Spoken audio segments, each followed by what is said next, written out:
Script asterisk is 03 part asterisk 4 of 5. Poseidon negotiates the release, the aftermath. The children length asterisk 1/800 words is almost equal to 12 minutes at 150 WPM. The bedroom hall fell quiet. The lame smith had finished his speech. The other gods looked at one another. The two captured lovers, naked under the bronze net, did not move, because they could not move. Now turn the camera one more time. Because what happened next is the part of the story that the romance novelists left out. Zeus, the king of the gods, sat in his improvised seat, a chair that had been brought into the bedroom from one of the other rooms, and he did the thing kings do when they are caught between two of their own children. He refused to rule. He told Hephaestus that the matter was not for the king to decide.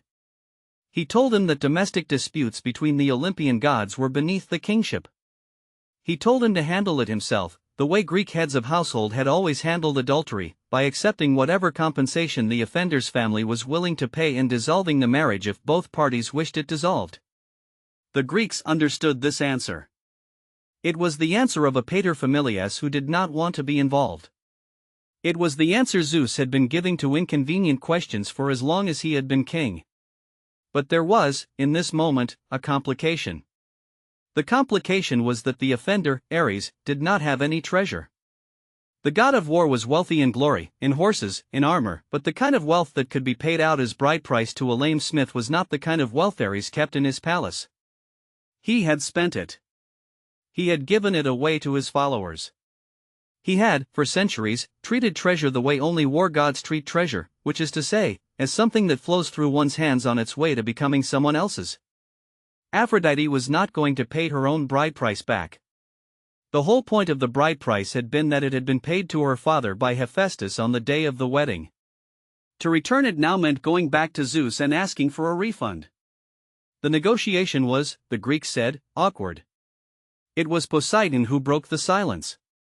The sea god, who had been standing in the back of the bedroom hall and not laughing as loudly as the others, walked forward through the crowd and put his hand on Hephaestus's shoulder. He spoke quietly. The other gods leaned in to hear. The Greeks said Poseidon had his own reasons for wanting the goddess of love released. He had, in some sources, been her lover too. The poets did not always agree on this point, but the implication runs through enough of the texts to suggest that the sea god, in addition to his other appetites, had been one of Aphrodite's many partners over the centuries. He was, if not a primary stakeholder in this affair, at least an interested party. He wanted the bronze net off her body before more witnesses turned up. Poseidon told Hephaestus that he, Poseidon, would personally guarantee Ares's payment. If Ares failed to pay the bride price within whatever period of time the smith named, then Poseidon himself would pay it on the war god's behalf. He had the wealth. He had the kingdom. He had the willingness. The smith had only to release the lovers. Hephaestus considered. The crowd waited. The lame smith was not stupid, he understood that the offer Poseidon was making was, in its way, an admission. The sea god would not have offered to be the guarantor of a bond he had no personal interest in. Hephaestus was now in possession of additional information that he had not had before. He filed it away. He accepted the offer. Ares would owe the bride price.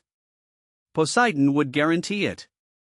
The smith reached up to the crossbeam, found the hidden lever, and released the bronze net. The net did not fall. It rose, lifted by the same mechanism that had dropped it, retreating back into the canopy of the bed. The two captured lovers, suddenly free, scrambled. Aphrodite covered herself with the sheet. Ares grabbed for his armor, which had been piled on a chair by the door.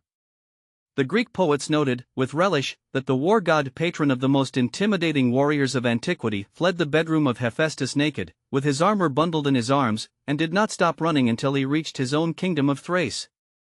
He did not even bother to put the armor back on. The Greeks said the image of Ares running across half a continent in nothing but his chain was the funniest scene in their entire mythology, and they retold it for centuries. Aphrodite did not run. She had more dignity than her lover. She rose from the bed with the sheet wrapped around her, and she walked out of the bedroom past the gods who had been laughing at her, and she went down to the temple of her own cult on the island of Cyprus, where she had been born. The Greeks said the Graces, the three goddesses who attended her, bathed her there in the sacred springs. They wrapped her in fresh robes. They oiled her hair. They sat with her, in the silence of the temple, until she was, slowly, herself again. The Greeks did not say how long this took. They implied that it took a while. Stay with this. Because the affair had consequences that lasted longer than any of the gods involved expected. The first consequence was the children. Aphrodite had been pregnant by Ares more than once over the centuries of the affair, but the children were now, after the trap, named publicly. They had been her children all along, but they had been her children in the way that goddesses' children sometimes are, quietly, in the background, not formally enrolled in the divine genealogies. After the trap, with the affair on the public record, the children were claimed. The first was Eros, the god of desire. Some sources said he had been there from the beginning, born from the foam at the same time as his mother.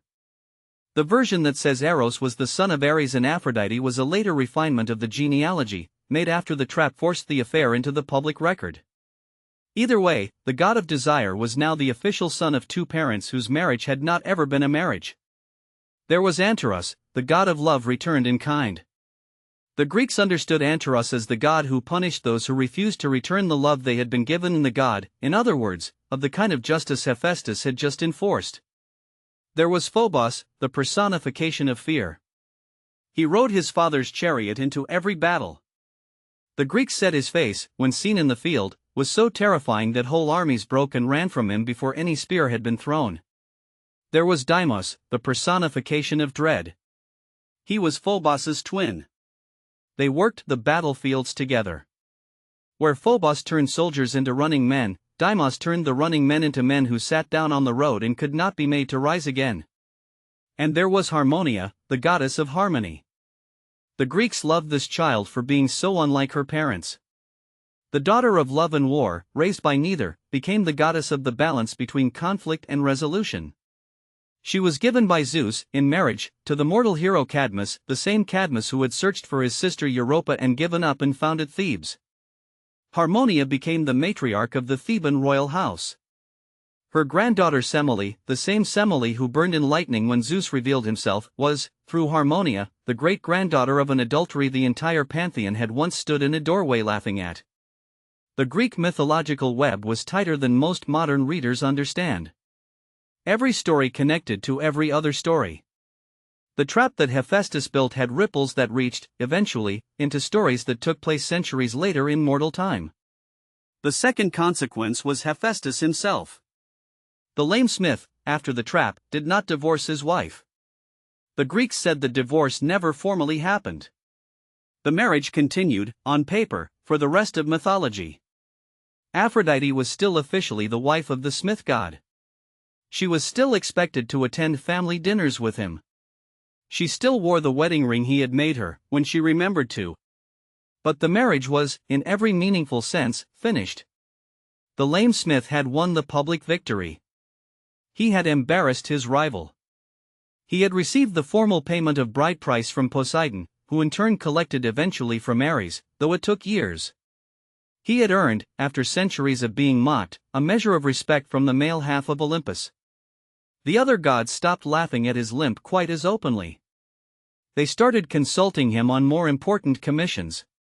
He made the shield of Achilles a few centuries later, and the description of that shield in the Iliad takes 400 lines of poetry, and the entire ancient world understood that the shield could only have been made by a god who had earned, in some hard way that the poets did not need to explain, the seriousness of his peers.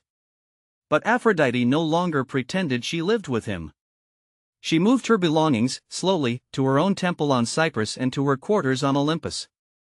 She visited the workshop on Mount Etna only when ceremonial occasions required it. She slept with whomever she wanted. The husband, having made his point, no longer cared. The third consequence was the most subtle. The trap, the Greeks said, established a kind of legal precedent in the divine community. After the smith's success, when other gods discovered their own spouses cheating, they began to use Hephaestus's tactics. The trap by mechanism. The summoning of witnesses. The formal demand for restitution. The Greeks treated this as a kind of civil rights advance for cuckolded husbands. The smith god, for the rest of mythology, was the patron of any man